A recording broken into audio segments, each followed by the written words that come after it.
Dan siapakah sesamaku manusia? Bapak Ibu Saudara yang dikasihi dalam Tuhan, hari ini dari Injil Lukas pasal 10 ayat 25 sampai 37 memperlihatkan kita kisah di mana Yesus mencoba menjawab pertanyaan ahli Taurat ketika dia mengatakan, Yesus atau guru, bagaimana supaya kami bisa memperoleh hidup yang kekal? Kemudian Yesus menjawab, kasihilah sesama manusia seperti dirimu sendiri. Kemudian dengan sikap yang tetap ingin tahu, maka ahli Taurat ini bertanya lagi kepada Yesus di ayat 29, dan siapakah sesamaku manusia? Nah, saudara yang dikasih dalam Tuhan, untuk menjawab pertanyaan ini, Yesus kemudian menyampaikan satu perumpamaan, yaitu orang Samaria yang murah hati. Kalau kita melihat firman Tuhan ini, di sana kita diberikan sebuah gambaran bagaimana kemudian dua orang agamawan, yaitu Lewi dan imam, menunjukkan sikap yang tidak terpuji, menunjukkan sikap tidak berperi kemanusiaan yang tidak seharusnya dilakukan oleh agamawan pada waktu itu, di mana kedua orang ini mengabaikan dan menolak untuk menolong orang yang sedang sekarat yang berada di pinggir jalan karena mengalami perampokan. Nah, Bapak Ibu yang dikasih dalam Tuhan, mari kita melihat perumpamaan ini dari sudut pandang yang baru.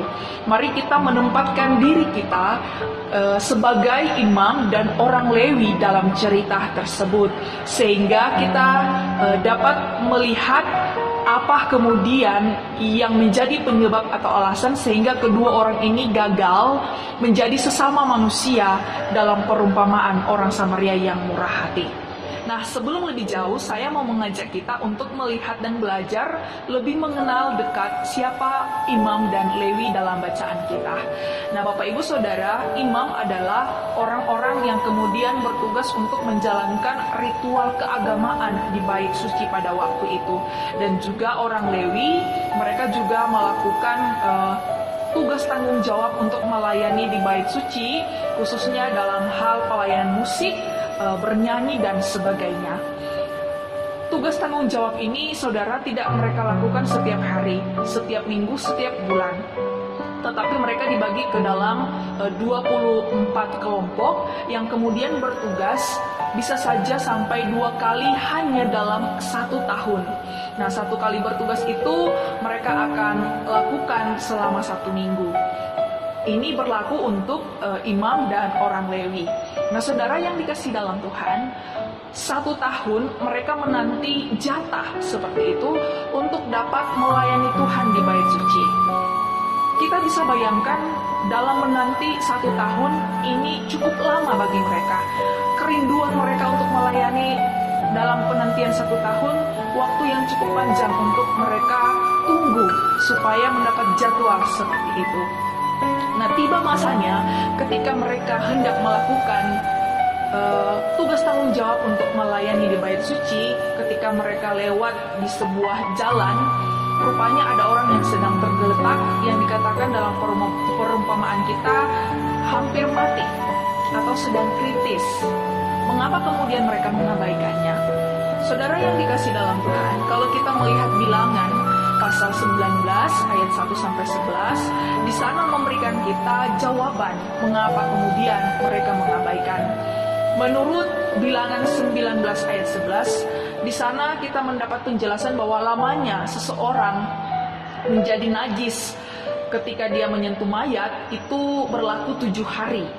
Nah, kemudian ketika mau ditahirkan kembali, mereka harus mengikuti upacara ritual khusus yang cukup panjang, rumit, dan juga tentunya dengan biaya yang cukup mahal untuk mereka lakukan.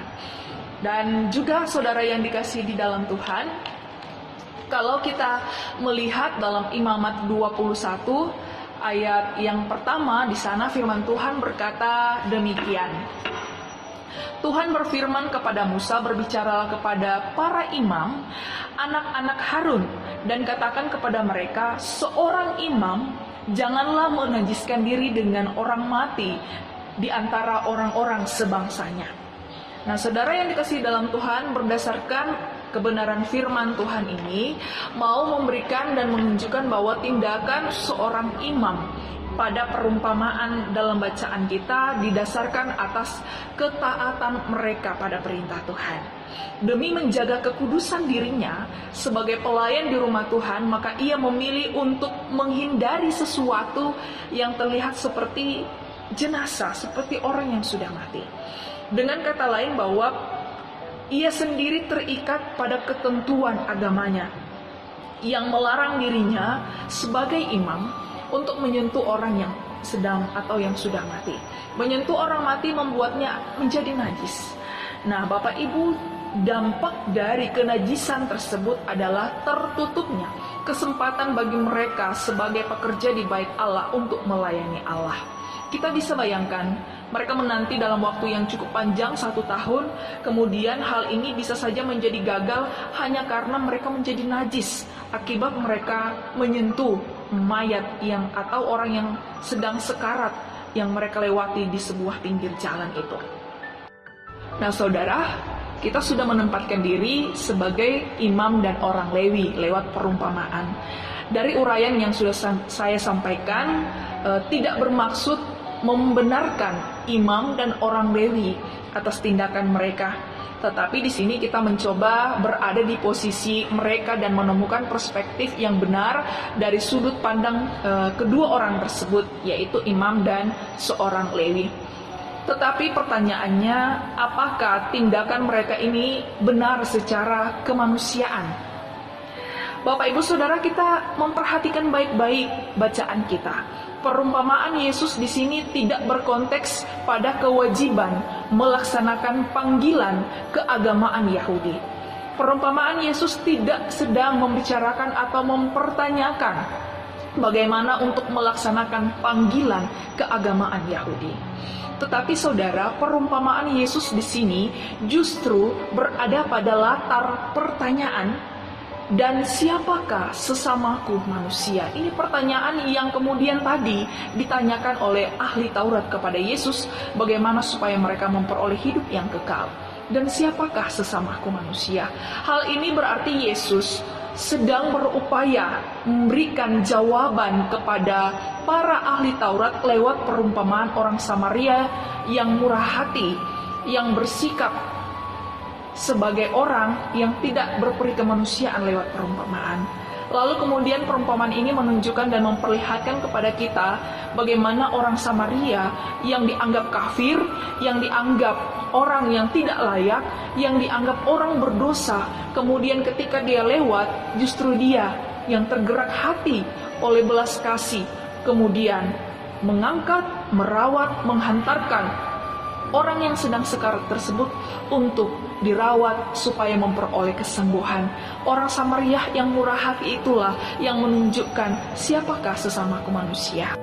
Pertanyaan Yesus kemudian dari ketiga orang tersebut, Lewi, imam, dan orang Samaria, siapakah yang kemudian melakukan hal benar sebagai sesama manusia? Kemudian para ahli Taurat itu menjawab, orang yang menolong orang yang sedang sekarat itu.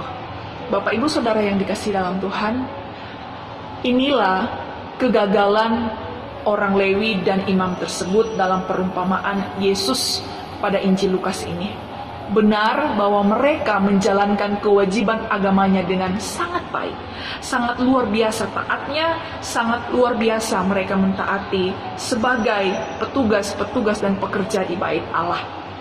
Tetapi saudaraku, mereka di sini gagal menjadi dan berperilaku sebagai sesama manusia bagi orang yang hampir mati itu. Mengasihi Allah dengan menjalankan kewajiban agama secara liturgis adalah hal yang baik Bapak Ibu. Tetapi lebih mulia lagi dan lebih berkualitas lagi hidup keagamaan seseorang apabila ia mengasihi Allah dengan cara dia mampu mengasihi sesamanya manusia sebagai ciptaan Allah. Saudara yang dikasihi dalam Tuhan, lewat perumpamaan ini pertanyaan bagi kita, bagaimana dengan Bapak Ibu Saudara? Sudahkah kita menjadi sesama manusia? Ataukah terkadang banyak hal yang membuat kita mengalami kegagalan sehingga kita tidak hadir sebagai sesama manusia seperti yang Yesus harapkan? Kita melihat kisah Yesus yang lain dalam Injil Lukas 6 ayat 9 ketika dia menyembuhkan orang pada hari Sabat. Di sana para orang-orang Farisi dan ahli Taurat sangat marah ketika Yesus melakukan penyembuhan di hari Sabat, karena menurut aturan mereka itu adalah pekerjaan atau tindakan yang tidak boleh dilakukan. Tetapi Yesus menjawab di ayat 9, dia mengatakan, "Aku bertanya kepadamu, manakah yang boleh diperbolehkan pada hari Sabat? Berbuat baik atau berbuat jahat, menyelamatkan nyawa orang atau membinasakan?" Nah, saudara yang dikasihi dalam Tuhan Yesus Kristus, apa yang kemudian sering menjadi batu sandungan bagi kita untuk hadir sebagai sesama manusia? Apakah karena dia bukan keluarga kita? Apakah karena dia musuh kita? Apakah karena kita tidak mengenal dia? Apakah karena kita khawatir dengan keadaan kita? Apakah kemudian kita gagal hadir sebagai sesama manusia karena kekuasaan kita, nama baik kita, kedudukan kita, jabatan dan pekerjaan kita? Atau karena rasa dendam yang mungkin belum berhasil untuk kita sembuhkan di dalam hati dan kehidupan kita, sehingga membuat kita gagal untuk hadir sebagai sesama manusia? Benar bahwa kita begitu sering seperti orang Farisi yang selalu menyampaikan hal yang baik, yang selalu memperlihatkan hal yang baik melalui ketaatannya sebagai pengikut Kristus. Dia menyampaikan bahwa dia rajin berpuasa. Orang Farisi memperlihatkan bahwa dia selalu memberikan persembahan yang banyak di bait suci. Dia memperlihatkan dia rajin berdoa, dia berpuasa, dia rajin beribadah. Tetapi saudara yang dikasihi dalam Tuhan, dalam kesemuanya itu, dalam ketaatannya, dia gagal hadir sebagai sesama manusia. Bagaimana dengan kita? Mari kita merenungkan firman Tuhan lewat perumpamaan orang Samaria yang murah hati ini. Kiranya tidak ada satupun yang dapat membatasi kita, yang dapat menghalangi kita untuk hadir sebagai sesama manusia. Tuhan Yesus memberkati saudara sekalian. Shalom.